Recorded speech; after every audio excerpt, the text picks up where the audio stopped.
எவ்வளோ பெரிய நல்ல தேவன் பாருங்க. பாருங்க 103ஆம் சங்கீதம் 103ஆம் சங்கீதம் 3ஆம் வசனம். அவர் உன் அக்கிரமங்களை எல்லாம் மன்னித்து உன் நோய்களை எல்லாம் குணமாக்கி உன் பிராணனை அழிவுக்கு விலக்கி உன்னை கிருபையினாலும் இரக்கங்களினாலும் முடிசூட்டி நன்மையினாலே உன் வாயை திருப்தியாக்குகிறார். கழுகுக்கு சமமான உன் வயது திரும்பும் வாழ வயது போல ஆக்குகிறது. அல்லேலூயா. பாருங்க எப்படி மீட்டு எடுக்கிறான்னா, இந்த ரத்தத்தை சிந்தி நம்மளை எப்படி மீட்டு எடுக்கிறான்னா, உன் அக்கிரமங்களை எல்லாம் மன்னித்து உன் நோய்களை எல்லாம் குணமா. அப்போ அக்கிரமங்கள் நிமித்தமாக தான் நோய்கள் வந்து விடுகிறது. அக்கிரமங்கள் நிமித்தம் தான் நோய்கள் உருவாகி விடுகிறது. அப்போ தேவன் எதுக்கு அந்த ரத்தத்தை சிந்தினார்னா, அந்த ரத்தத்தின் மூலமாக நம்முடைய அக்கிரமங்களை மன்னிக்கிறார், நம்ம நோய்களையும் குணமாக்குகிறார். அதனால தான் இயேசு இந்த ரத்தத்தை சிந்தினதெல்லாம் நம்மளுக்கெல்லாம் ஒரு வியாதிகள் வரும்போது, பலவீனங்கள் வரும்போது நம்ம என்ன சொல்லணும்? இயேசு ரத்தம் ஜெயம். அந்த எண்ணெய் எடுத்து இயேசு ரத்தம் ஜெயன்னு பூசிக்கிறோம், தண்ணி எடுத்து இயேசு ரத்தம் தெளிக்கிறோம். ஏன்னா இயேசு ரத்தத்தின் மூலமாக நம்முடைய அக்கிரமங்கள் மன்னிக்கப்பட்டு நம்முடைய வியாதிகளை குணமாக்கி இருக்கிறார். அதனால தான் யார் வாயில பாருங்கள், சின்னவங்க பெரியவங்க எல்லார் வாயில பாருங்கள், இயேசு ரத்தம் ஜெயணும். ஏன்னா இயேசு ரத்தத்தின் மூலமாக நம்மளுக்கு ஜெயம் கிடைத்திருக்கிறது. வல்லமை உள்ள ரத்தம், அந்த ரத்தத்தை விலையாக கொடுத்திருக்கிறார். பரிசுத்தமான ரத்தம், பாவமில்லாத ரத்தம், குற்றமில்லாத ரத்தம், விலையேற பெற்ற ரத்தம். இந்த ரத்தத்தை விலையாக கொடுத்து நம்மளை மீட்டெடுத்திருக்கிறார். பிசாசுகிட்ட அவர் இதுதான் நம்மளுக்காக அவர் கொடுத்தது. ஒரு சிலுவையில் பிசாசு பார்க்குறான், இவங்கெல்லாம் பாவம் செஞ்சுருக்காங்க, இவங்க எப்படி நீ ஆசீர்வதிக்கலாம், இவங்களை எப்படி குணமாக்கலாம், இவங்களை எப்படி திரும்ப வாழ வயது போல் கழுகுக்கு சமமாக ஒரு வாழ வயது, திரும்ப ஒரு லைஃப், திரும்ப ஒரு வாழ்க்கை இவங்களுக்கு எப்படி கொடுக்கலாம் நீ கேட்குறான் இல்லையா? அப்போ அதை தான் சொல்கிறாரு. என்ன பண்ணுறாரு? அவரையே சிலுவையில் பலியாக கொடுத்து அவங்கள மீட்டு எடுக்கிறார். அப்போ அவன் அமைதி ஆகிட்டான், ஒன்றும் பண்ண முடியலான்னு. ஏன்னா ரத்தத்தையே சிந்திட்டார், ரத்தத்தையே கொடுத்துட்டார். அந்த ரத்தம் ஏதோ பாவம் செஞ்ச ரத்தம் இல்லை, அக்கிரமம் செஞ்ச ரத்தம் இல்லை, குடிச்சு அப்படி போன ரத்தம் கிடையாது, அநியாயம் அக்கிரமம் செய்த ரத்தம் கிடையாது, பரிசுத்தமான ரத்தம். அல்லேலூயா. அந்த பரிசுத்தமான ரத்தத்தோட நம்ம கூட உடன்படிக்கை பண்ணி அந்த ரத்தத்தின் மூலமாக பிசாசையும் சாபத்தையும் சிலுவையில் எல்லாத்தையும் ஜெயிச்சார். ஏன்னா அந்த ரத்தம் நம்மளை வாழ வைக்கிறது, அந்த ரத்தம் நம்மளை குணமாக்குகிறது, அந்த ரத்தம் நம்மளுடைய பாவங்களை மன்னிக்கிறது, அந்த ரத்தம் நம்மளுக்கு திரும்ப ஒரு வாழ்க்கையை கொடுக்கும். அல்லேலூயா. 16 வயசில் நான் இறந்து போயிருப்பேன், அவ்வளோதான். எல்லாரும் சொல்லிட்டாங்க, டிக்ளேர் பண்ணிட்டாங்க, முடிவு கட்டிட்டாங்க. என்னன்னா இறந்து போக போகிறான், இந்த வீட்டில் இந்த நாளைக்குள்ளே 2 நாளைக்குள்ளே பந்தல் போட போகிறாங்க அப்படின்றத முடிவே பண்ணிட்டாங்க. அப்போ எனக்கு அவ்வளோ லைஃபு, வாழ்க்கை முடிய போகுது. இயேசுவை பற்றி சொன்னாங்க, அவருடைய ரத்தத்தை பற்றி சொன்னாங்க, உனக்கும் ஒரு மன்னிப்பு இருக்கிறது, உன்னையும் அவர் குணமாக்குவார், நீ நம்பு அப்படின்னா. நம்புனேன், இயேசுவை நம்பினேன். எல்லா தெய்வமும் நம்மளை கைவிட்டுச்சு. இந்த கடைசியாக ஒரு சான்ஸ், இயேசு என்ன தான் பண்ணுறாரு பார்க்கலான்னு சொல்லி அவரை நம்பினேன். அவர் சொன்ன இடத்துக்கு போனேன், அங்கே ஜெபக்கூட்டங்கள் நடந்துட்டு இருந்தேன், அங்கே போய் நின்னேன். நொடி பொழுது சுகம் அடைந்தேன். வீடு திரும்பினேன், தெருவே நான் பார்த்து ஆச்சரியப்பட்டது. எங்கள் அம்மா பார்த்தாங்க, சொந்த பந்தெல்லாம் வந்து வீடு தேடி வந்து என்னை நிறைய பேர் பார்த்து, அதுக்கு முன்னாடி வியாதியாக இருக்கும்போது வந்து பார்த்துட்டு போனவங்க நல்லான பிறகு வந்து பார்க்க ஆரம்பித்தாங்க. அதுக்கப்புறம் எனக்கு ஒரு வாழ்க்கை தேவன் கொடுத்தார். அல்லேலூயா.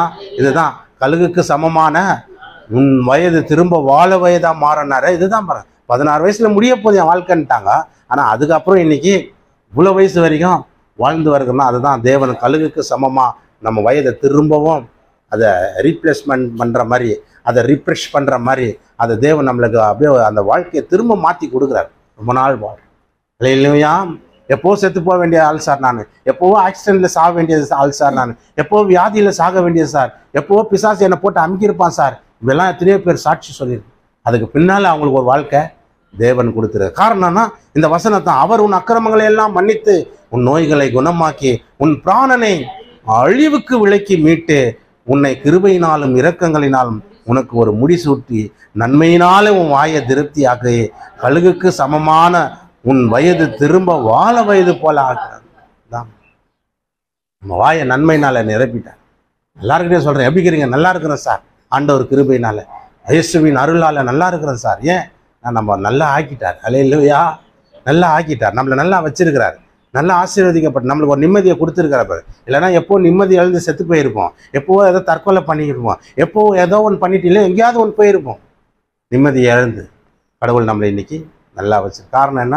அவருடைய ரத்தம் நம்மளை மீட்டெடுக்கிறது, அவருடைய ரத்தம் நம்ம நோய்களை குணமாக்குறது, அவருடைய ரத்தம் நம்மளை ஆசீர்வதிக்கிறது, அவருடைய ரத்தம் நமக்கு இன்னொரு ஒரு வாழ்க்கையை தருகிறது. அல்லேலூயா, அல்லேலூயா. கர்த்தர் நல்லவர். அதுக்கெல்லாம் இந்த மாதிரி அம்மாலாம் எவ்வளோ நீங்கள் நிறைய பேர் நீங்கள் சாட்சியாக இருக்கிறீங்க. உங்களை கேட்டால் கூட நீங்கள் யாருக்கிட்டனா போய் கூட சொல்லும் போது உங்கள் சாட்சி என்ன சொல்ல, எப்போவோ என் வாழ்க்கை எப்படியோ போக வேண்டியது சார், எப்போவோ நான் செத்து போக வேண்டியது சார், நான் எப்போவோ என் கதை முடிஞ்சு போயிருக்கணும், இன்றைக்கி நான் உயிரோடு இருக்கிறேன்னா அது கொடுத்த கடவுள் கொடுத்த கிருபை, அவர் கொடுத்த வாழ்க்கை, அவர் கொடுத்த ஒரு உயிர் ஜீவன் அப்படின்றத சாட்சியாக சொல்கிறோம். ஏன்? அதுதான் தேவன் நம்மளுடைய வாழ்க்கையை அப்படி மாற்றி அமைக்கிறார். அடுத்தது பாருங்க, ஒடுக்கப்படுகிற யாவருக்கும் கர்த்தர் நீதியையும் நியாயத்தையும் செய்கிறார். அவர் தமது வழிகளை மோசேக்கு தமது கிரியைகளை இஸ்ரவேல் புத்திரருக்கும் தெரிய பண்ணினார். கர்த்தர் ஒருக்கமும் இரக்கமும் நீடிய சாந்தமும் மிகுந்த கிருபையும் உள்ளவராக இருக்கார். கடவுள் எப்படிப்பட்டவராக இருக்கிறாருன்றத நம்மளுக்கு இந்த இடத்துல காண்பிக்கப்படுது. கடவுள் எப்படிப்பட்ட நம்ம நினைக்கிறோம், கடவுள் நம்மளை இப்படி வாதிக்கிறாரு, நம்மளை அடிச்சிட்டாரு, நம்மளை இப்படி பண்ணிட்டாரு, நம்ம வாழ்க்கை இப்படி ஆயிடுச்சு, குடும்பம் இப்படி ஆயிடுச்சு, வேலை இப்படி ஆயிடுச்சு அப்படிலாம் நம்ம நினைக்கிறோம். கடவுள் பண்ணலைங்க. கடவுள் எப்படிப்பட்டவரா? அவர் உருக்கமும் இரக்கமும் நீடிய சாந்தமும் மிகுந்த கிருபையும் உள்ளவர். மிகுந்த கிருபை. நம்ம சரியான விதத்தில் அவரை அண்டாததுனால, அவரை தேடி போகாததுனால, அவரை நோக்கி பார்க்காதனால தான் சில உபத்திரங்கள் நம்ம வாழ்க்கையில வந்து விடுகிறது. நம்ம சரியான விதத்தில் அவரை தேட மாட்டேன்றோம், சரியான விதத்தில் அவரை நோக்கி பார்க்க மாட்டேன்றோம், சரியான விதத்தில் அவரை நம்ம நமஸ்கரிக்க மாட்டேன்றோம். அதனால தான் நம்ம வாழ்க்கையில் ஏதோ ஒரு வகையில் ஏதோ ஒரு விதத்தில் உபத்திரவங்கள் நம்ம வாழ்க்கையில் வந்து அட்டாக் பண்ணுது, நம்ம வாழ்க்கையில் வந்து நிற்கிது. அப்போ நம்ம என்ன நினச்சிடறோம், கடவுள் பார்த்து எப்படி பண்ணிட்டாரு நீர் இல்லையா? அப்போ இந்த வார்த்தை நம்மளுக்கு தெரிஞ்ச அவர் இரக்கம் உள்ளவர், அவர் உருக்கம் உள்ளவர், மிகுந்த கிருபை உள்ளவர் என்றதை நம்ம தெரிஞ்சுக்கிட்டோம்னா நிச்சயமாக கடவுள் மேலே நம்ம அந்த பழியை போட மாட்டோம். இல்லையா? கர்த்தர் நல்லவர். அடுத்த வசனம் பாருங்க, அவர் எப்பொழுதும் கடிந்து கொள்ளார், என்றைக்கும் கோபம். அப்படின்னா என்ன அர்த்தம்? அவர் எப்பொழுதும் கடிந்து கொள்ளார், என்றைக்கும் கோபம் அப்படின்னா என்னன்னா, எப்பவுமே திட்டிக்கினே இருக்க மாட்டார். ஒன்று இதான் கடிந்து கொள்ளாருன்னா என்ன? எப்போ பாரு நீ ஏதோ ஒரு பாவம் செஞ்சுட்ட, ஏதோ ஒரு தவறு செஞ்சுட்ட, உன்னை எப்போ பாரு திட்டிக்கினே இருந்தா அது மனுஷன். கடவுள் என்ன பண்றாரா? எப்பொழுதும் கடிந்து கொள்ளார் அப்படின்னா உன்னை எப்பவுமே திட்டவே மாட்டேன். சும்மா நயா நயான்னு திட்டினே இருப்பாங்க இல்லையா, சொன்னதே சொல்லின்னு இருப்பாங்க இல்லையா, நீ செஞ்சுத்தான், உன்னால தான் அப்படி இப்படின்னு இதே சொல்லின்னு இருப்பாங்க பார். கடவுள் அப்படியே பட்டவர் கிடையாது. ஏதோ செஞ்சுட்டியா, சரி போ விடு, ஓய்ஞ்சி போ, இனிமேல் ஒழுங்காயிரு, இனிமேல் நல்லாயிரு, இனிமேல் என்னை தேடி, இனிமேல் என்னை நம்பு, இனிமேல் என்னை தேடி என்கிட்ட வா அப்படின்னு. அல்லேலூயா. எப்பொழுதும் அவர் கோபம் கொண்டீரார், எப்பொழுதும் கடிந்து கொள்ளவும் மாட்டாரா? அவர் நம்முடைய பாவங்களுக்கு தக்கதாக செய்யாமலும் நம்முடைய அக்கிரமங்களுக்கு தக்கதாக இருக்கிறார். அல்லேலூயா. இன்னொரு வாட்டி வாசிக்கிறேன் பாருங்க, அவர் நம்முடைய பாவங்களுக்கு தக்கதாக நமக்கு செய்யாமலும் நம்முடைய அக்கிரமங்களுக்கு தக்கதாக நமக்கு சரி கட்டாமலும் இருக்கிற தேவன். பாருங்க, நம்ம செஞ்ச பாவத்தையும் அக்கிரமத்துக்கும் அவர் சரி கட்டினார்னா நம்ம என்ன பண்ணணும்? சரி கட்டினார்னா நம்ம இருக்க முடியுமா, வாழ முடியுமா? இல்லையா? அன்னைக்கு 16 வயசுல எனக்கு சரி கட்டியிருந்தாருன்னா, இந்த சின்ன வயசுல நீ என்ன ஆட்டம் ஆடின போடா, அதோடு ஓய்ஞ்சி போடா சாப்பிடான்னு சொல்லியிருந்தாருன்னா, சரி கட்டியிருந்தாருன்னா இந்த இத்தனை வருஷம் எனக்கு வாழ்க்கை இருந்திருக்காரு. சரி கட்டியிருந்தாருன்னா, இல்லையா? பதிலுக்கு பதில் செஞ்சிருந்தாருன்னா, நான் செஞ்ச தப்புக்கு அப்பவே தண்டனை கொடுத்துருந்தாருன்னா என்ன பண்ணியிருப்போம்? நம்ம வாழ்ந்திருக்க முடியாது, வாழவும் முடியாது. அதனால தான் கடவுளுடைய இரக்கம் எப்படிப்பட்டது, கடவுளுடைய தயவு எப்படியாப்பட்டது, இந்த இயேசுவானவர் எப்படியாப்பட்ட அன்பு உள்ளவர், நம்ம மேலே நம்மளை மீட்பதற்காக என்னென்ன காரியங்கள் செய்கிறாருன்றத நம்ம இது மூலமாக பார்க்குறோம். இரக்கமும் ஒருக்கமும் நீடிய சாந்தமும் மிகுந்த கிருபையும் உள்ள தேவன். அவர் எப்பொழுதும் நம்மளை கடிந்து கொள்ளவே மாட்டார், எப்பொழுதும் நம்ம மேலே கோபமாகவே எரிச்சலாகவே இருக்க மாட்டார், டென்ஷனாகவே இருக்க மாட்டார். இல்லையா? ஒரு சின்ன தவறு செஞ்சிடறான், நீ அப்படி செஞ்சிட்ட, நீ அப்படி பண்ணிட்ட, நீ இப்படி பேசிட்ட, நீ இப்படி திட்டிட்ட, என்ன இப்படியே சொல்லி காட்டுனுங்கிறது மனுஷன் குணம். கடவுள் என்ன பண்ணுறாரு? மன்னிச்சு விட்றார், இனிமேல் செய்யாதப்போ.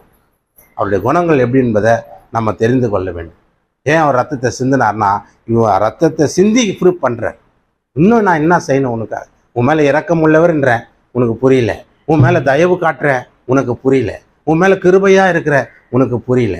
உன் அக்கிரமங்களை மன்னிக்கிறேன், உனக்கு புரியல. உன் நோய்களை குணமாக்குறேன், அதுவும் உனக்கு புரியல. உன் வயசு திரும்ப கழுகு போல வாழ வயது போல ஆக்குற, அதுவும் உனக்கு புரியல. உன் வாயை நன்மையினால திருப்தி ஆக்குற, இதுவும் உனக்கு புரியல. கடைசியாக என்ன பண்ணுறாரு? ரத்தத்தையே சிந்தி உயிரை கொடுக்குறாரு.